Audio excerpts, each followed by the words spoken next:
Bonjour chers lecteurs, je vous retrouve aujourd'hui dans cette nouvelle vidéo avec le visage un peu décomposé parce qu'il fait très chaud dehors. Aujourd'hui je reviens pour vous faire la deuxième partie de la palle du printemps parce que comme je vous l'avais dit il y avait 20 livres donc du coup il va y avoir deux parties. Je m'étais trompé la dernière fois, je vous avais dit que je vous présentais 10 livres mais en réalité j'ai recompté après et je me suis rendu compte que je n'avais pas compté parce que je vous en avais présenté 11. Du coup aujourd'hui normalement il y en a 9 hein, si je sais compter mais je vous dirai ça après parce que peut-être que j'en ai rajouté, enfin je sais plus trop, enfin bref.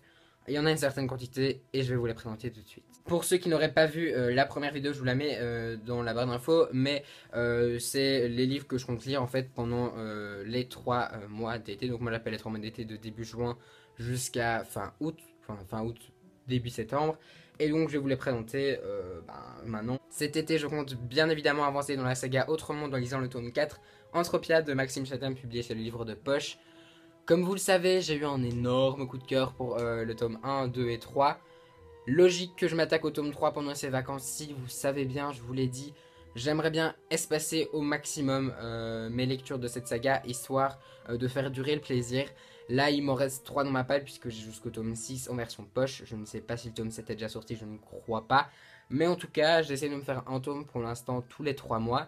Et donc, j'ai lu le tome 3 en janvier, donc ça fait plus de 3 mois, donc je pourrais aisément lire le tome 4 d'Autre Monde qui est plutôt court aussi, il fait 400 pages, mais les Autres Mondes ça se lit à une vitesse folle, donc il sera lu, ça c'est sûr, et je vous en parlerai dès que j'aurai fini.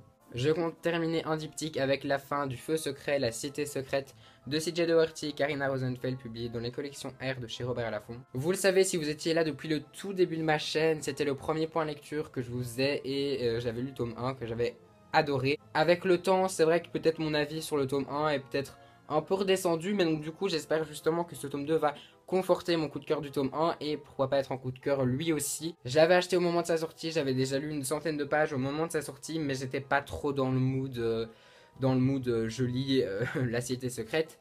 Du coup je me dis qu'il n'y aurait pas meilleur mood que cet été parce que cet été je serai, j'espère, avec le soleil et j'aurai rien d'autre à penser que de terminer cette saga. Donc j'espère que je vais beaucoup apprécier ce deuxième tome et que je vais vous en parler très bientôt. Vous avez vu le premier tome dans la première partie. Je compte lire également Les Disparus du clair de lune de Christelle Dabos, La passe miroir, le tome 2, publié chez Gallimard Jeunesse.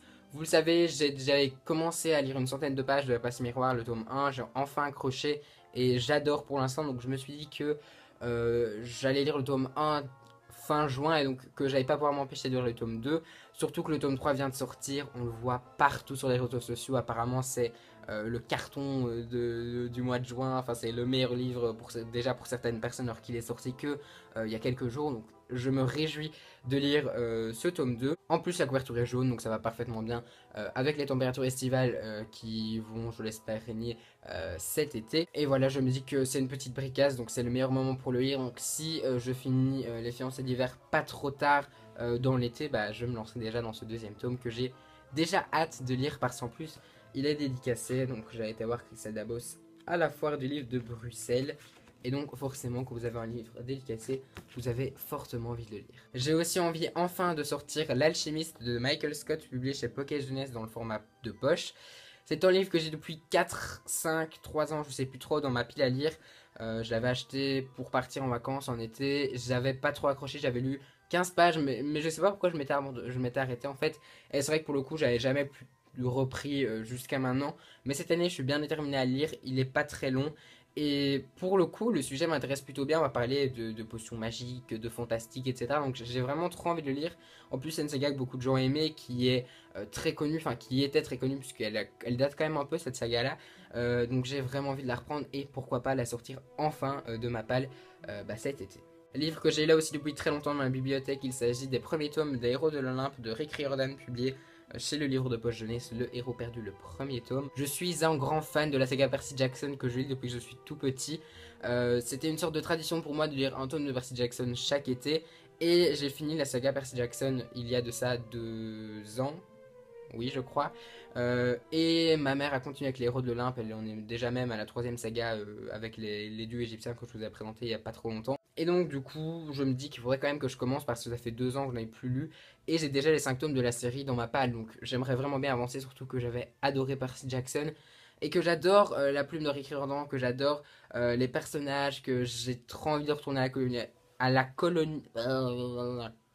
la colonie des sans-mêlés. Et donc c'est pour ça que je compte le lire cet été. Alors pour le coup, lui c'est un petit peu plus une bricasse. Il fait 560 pages. Et l'air de rien, c'est pas écrit vraiment très gros. Donc il va mettre un peu plus de temps, mais si c'est comme pour la Percy Jackson, ça va être 560 pages de pur bonheur. Je compte également lire Les Contes des Particuliers de Ransom X, publié chez Bayard, qui est une sorte de recueil de contes. Enfin oui, c'était un recueil de contes, mais une sorte de spin-off. Peut-être pas spin-off, mais en tout cas un peu comme pour Harry Potter, les contes de Biddle le Bard. C'est un livre à part qui est vraiment très très beau. L'objet livre est vraiment beau. Il est en hardback. Oui, parce que tout le monde fait ça quand il est en hardback. J'ai pris l'habitude. Voilà, les pages sont magnifiques. Il y a des illustrations à l'intérieur. Pareil, j'avais commencé quand j'étais en Allemagne et j'avais lu 46 pages, j'ai encore le marque-page. J'avais arrêté parce que je ne sais plus pourquoi, parce que j'étais trop fatigué pour lire, je crois. Oui, j'avais arrêté pour ça et je n'avais pas repris. Non, c'était pour une lecture de cours, je devais lire Aristote et Dante, donc j'avais arrêté et j'avais jamais repris après parce que j'avais pas envie de quitter l'univers de Miss Peregrine. Donc je me dis que pareil, ça va pouvoir être un truc qui va être fait cet été, je vais pouvoir bien digérer le fait de quitter cet univers. J'avais déjà lu un ou deux contes et il m'en reste une petite dizaine, donc j'ai hâte de finir tous ces contes en été.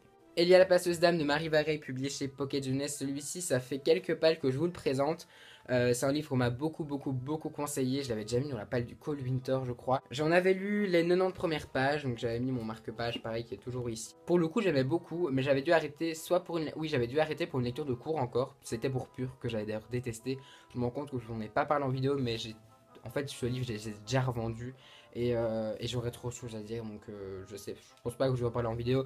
Donc si vous voulez vraiment mon avis dessus, bah il va falloir attendre le top flop de l'année 2017 parce que c'est sûr qu'il va se retrouver dans le flop, ça c'est obligé. Mais donc pour en revenir à ce livre-ci, j'en avais lu 90 pages, j'avais beaucoup apprécié, c'était une dystopie que j'aimais vraiment beaucoup. J'avais dû abandonner, j'avais jamais repris parce qu'il y avait eu la lecture pour la foire du livre de Bruxelles, etc. Donc je l'avais jamais repris. Mais pareil, pour moi, l'été va être le bon moment pour le reprendre. Du coup, il me reste que 100, il me reste plus qu'une 100, allez, peut-être 200 pages à lire. Donc ça va aller très vite. Et pour le coup, j'espère que la fin sera aussi bien que le début parce que si c'est ça, ben c'est bien parti pour être une très bonne lecture. Je vais aussi reprendre Le Puits des Mémoires de Gabriel Katz, le tome 1, la traque, publié chez Pocket. Je l'avais mis dans mon mois de la fantaisie, j'avais commencé à le lire en lecture commune avec Margot Liseuse. Je ne vous mets pas le lien, enfin si je vous mets le lien de sa chaîne en barre d'infos, même si je pense que tout le monde la connaît.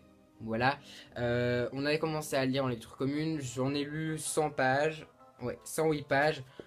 Pour le coup, c'est pas que j'aimais pas, j'aimais bien. Après, c'est de la fantaisie adulte, il y a plein de noms, de villages, de personnages, etc. Et il y a beaucoup, enfin, il faut avoir vraiment l'esprit concentré sur le livre pour pouvoir le lire et ne pas s'y perdre. Et j'avais commencé du coup il y a quelques semaines, donc j'étais en pleine semaine de révision slash examen, donc ça allait pas du tout et je me vois mal le reprendre maintenant. Du coup je lui ai dit, elle a déjà fini, elle a adoré, mais moi je me suis dit je lui ai dit et je me suis dit à moi aussi que j'allais reporter pour cet été, quand j'aurais rien d'autre à penser juste que de lire ce livre. Parce qu'il est, je trouve, assez compliqué, en tout cas pour moi qui est novice en fantasy, etc. Donc il faudra que je m'y remette cet été, mais j'ai vraiment hâte parce que j'ai beaucoup aimé les pages que j'ai lues.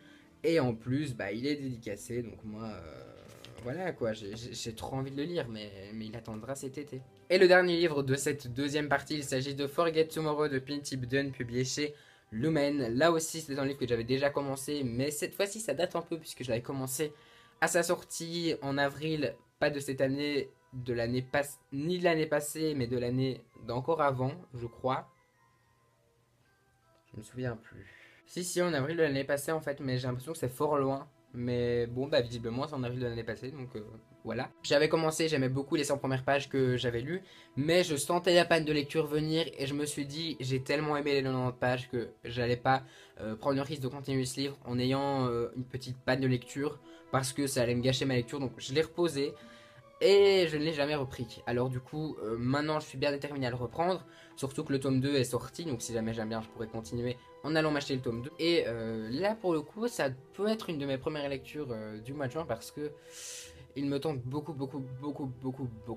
Voilà, c'est la fin de cette vidéo et la fin de ma palle d'été. Si vous avez, pareil que pour dans la première vidéo, des livres en commun avec moi dans votre palle, des livres que vous aimeriez bien lire ou des livres que vous avez déjà lus, n'hésitez pas à me lire tout ça en commentaire. Les lectures communes, je suis toujours preneur, pardon.